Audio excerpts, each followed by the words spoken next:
welcome back. We are at our last section of content video notes for this unit. So you made it this far. If you've stayed up with it, congratulations. If you have not, then you need to step it up. So we are on the fate of Native Americans. So we've looked at the growth of cities, urbanization, immigration. We've looked at why people left the South, why we had a growth of our cities. And then we moved into the frontier. We looked at the growth of the Transcontinental Railroad. And we've looked at the cattle industry being born. So now we're going to take a look at the Native Americans. Now we have already talked a little bit about them. We're going to go into a little bit more detail. So Native Americans once occupied all of the United States. Okay, this map right here shows a pretty good map of the different tribes that we see throughout the continent. Lots of tribes, different customs, different languages, and because of the advancing of settlements, the buffalo being killed off, European diseases being introduced to the lands, the Native Americans are going to continue to be pushed further and further west. If you think back to your 8th grade year, you have the Trail of Tears, which brought most of the Cherokee Nation out of Georgia into Oklahoma. So these tribes are slowly being pushed further and further west. And of course, as settlers go west, they are still in the way. So what was the causes of Native Americans being pushed into government reservations? So here is the top map shows before reservations, where all the Native Americans were, and then the bottom, the purple, is reservations in the United States today. So what a reservation is it's a plot of government land where they're forcing these tribes to go live on. They were pushed from their lands for several reasons. First, forced removal. That would an example of that would be the Trail of Tears, the Georgia Cherokee being forced out of their land. And they weren't the only ones. That's just an example. A flood of settlers, those settlers coming west, wanting that land, wanting to take advantage of the Homestead Act, wanting to go find gold. So they all go west. Indian Wars, so we'll take a quick look at that here shortly. And then the destruction of their environment. They lived off the land. Cut down trees, polluted waterways, eliminated their buffalo. So all of these factors had a huge impact on the Native Americans being pushed and forced into reservations. Like I said, 1830 Indian Removal Act. This was the Trail of Tears, forcing Native Americans living east of the Mississippi River to move west. The Cherokee tried to fight it as best they could, but unfortunately it did not happen. Several Cherokees would die during the Trail of Tears.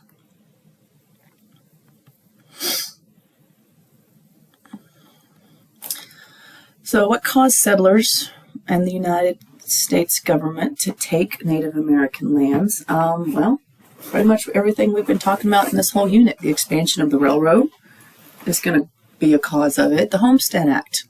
Those settlers coming out west for that cheap land, the discovery of gold, all this made all that land even more desirable, the Native American land more desirable for white settlers. So they went and they pushed the Native Americans off the land. The Indian Wars, another cause. The lure of good land brought settlers on the lands of Native Americans, like I said.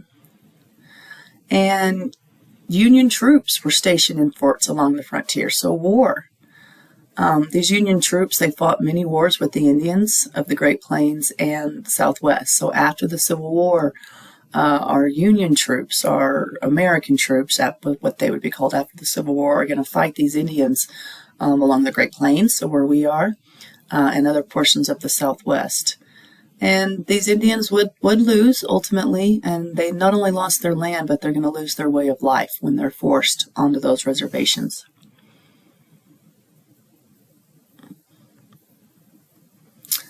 One of the major causes of the Indian Wars that's going to cause friction between the Sioux Indians and the U.S. government in South Dakota is going to be the discovery of gold in the Black Hills of South Dakota. So the Black Hills, that's like where Mount Rushmore is. Once gold was discovered, the United States wanted to lay claim to that land, and they went up there to fight it, and a war breaks out. One of the biggest battles of this war happens in 1876 at what's called the Battle of Little Bighorn. And this is where the United States cavalry, led by General George Custer, this guy right here, him and his cavalry were completely wiped out by the Sioux Indians, led by Sitting Bull and Crazy Horse. So these two guys. So the Battle of Little Bighorn was a victory for the Native Americans. And a loss for the United States. And this is really going to anger the United States over the fact that General Custer and his cavalry were completely wiped out by the Sioux.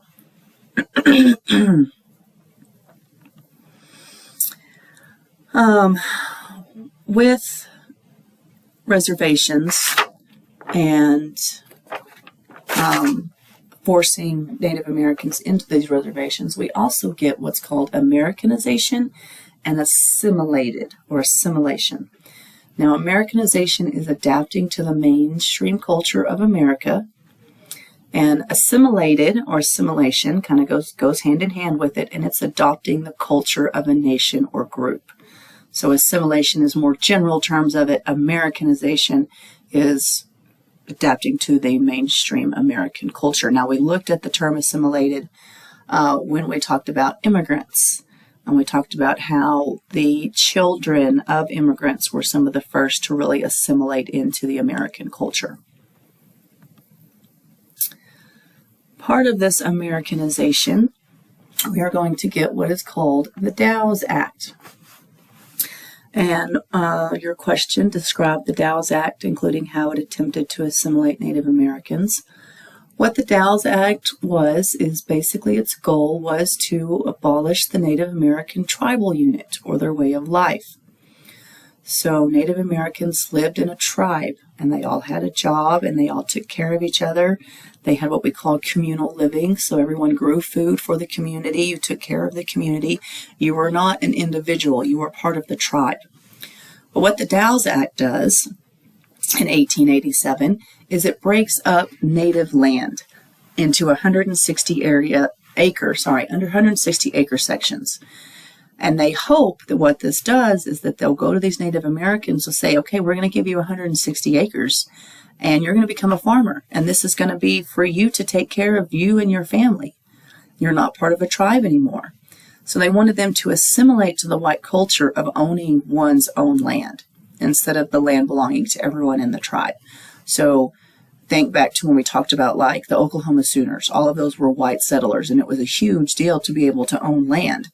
Kind of the same with the Homestead Act and all of our immigrants coming over. It was a huge deal to have that land. So those who assimilated were given citizenship and the right to vote. Those who did not were forced off into reservations.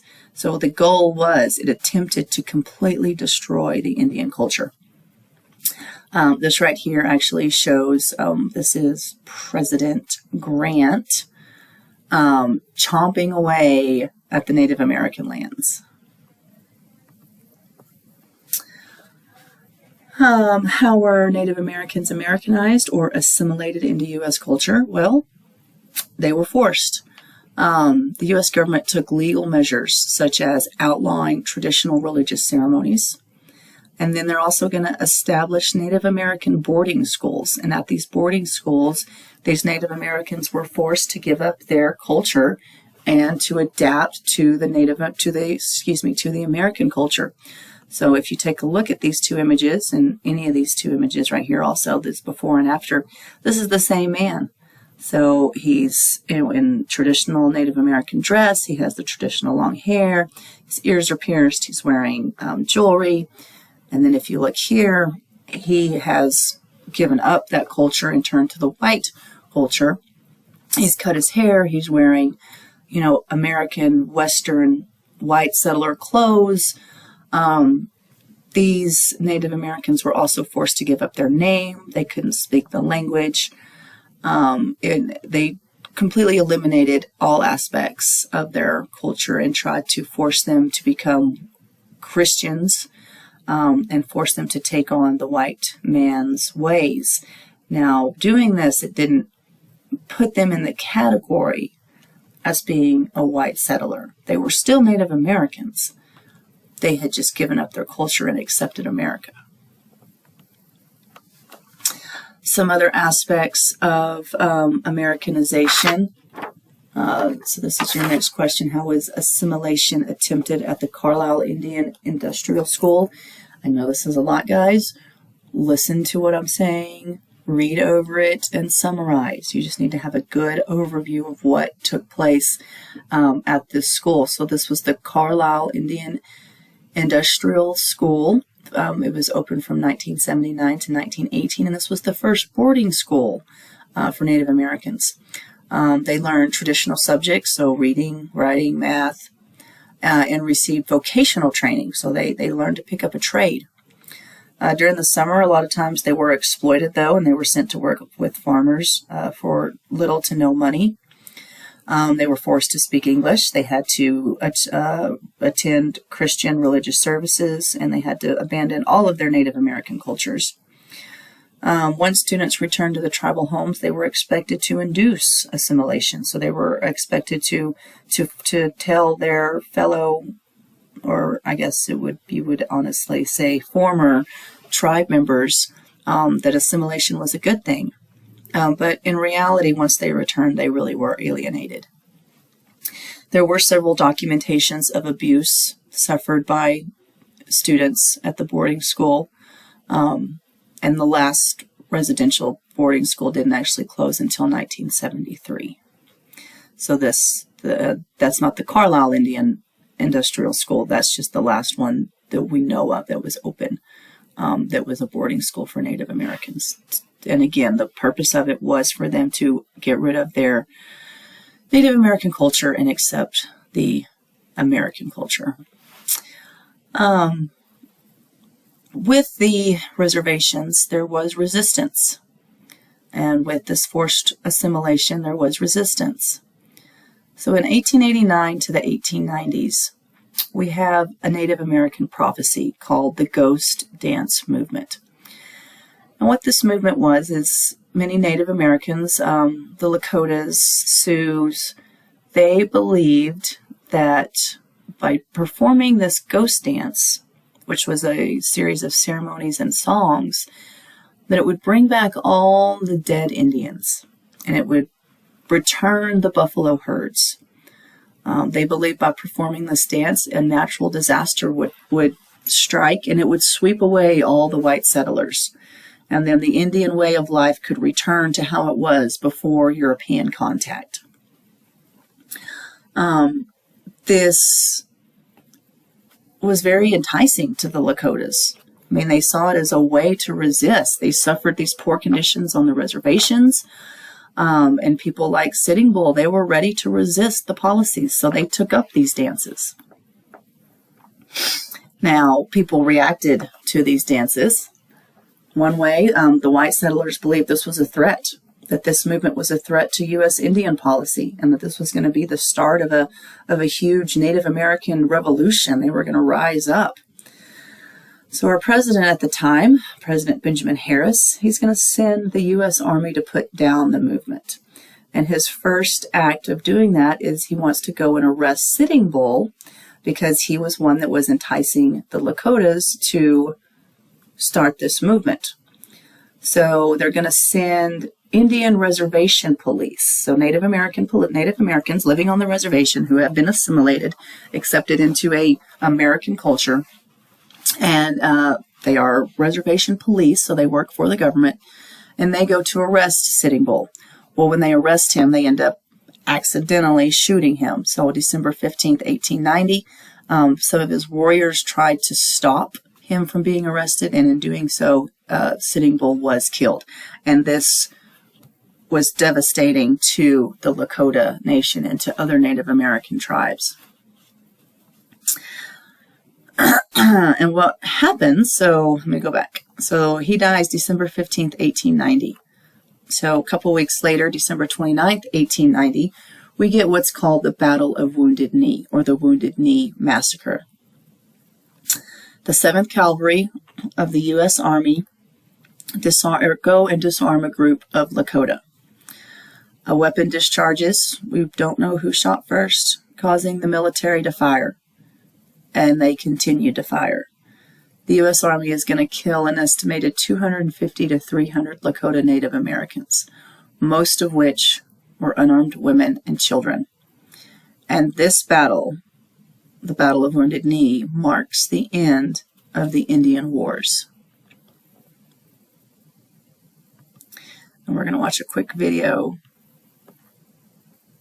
over this. Here's some images. It was December in the Dakotas, very cold. So after the massacre, they just had to leave the bodies there, and they end up freezing to the ground. Excuse me. Here's another image of a Native American woman, dead, frozen to the ground. Eventually, they would get warm temperatures and were able to have a mass grave for the victims. Here, we'll watch a video over Wounded Knee.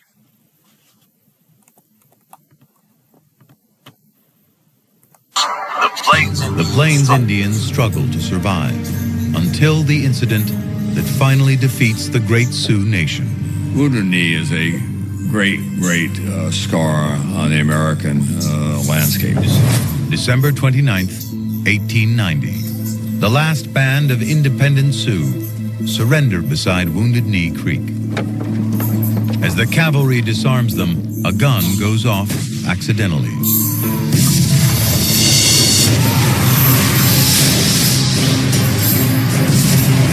It triggers a massacre.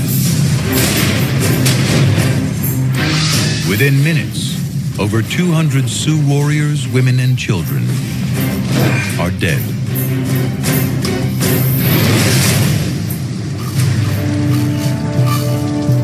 Now 27, Black Elk survived. When I look back now, I can still see the butchered women and children lying heaped and scattered, as plain as when I saw them with eyes still young. And I see that something else died there. A people's dream died there. It was a beautiful dream. Okay, that is it for this unit. Thank you very much.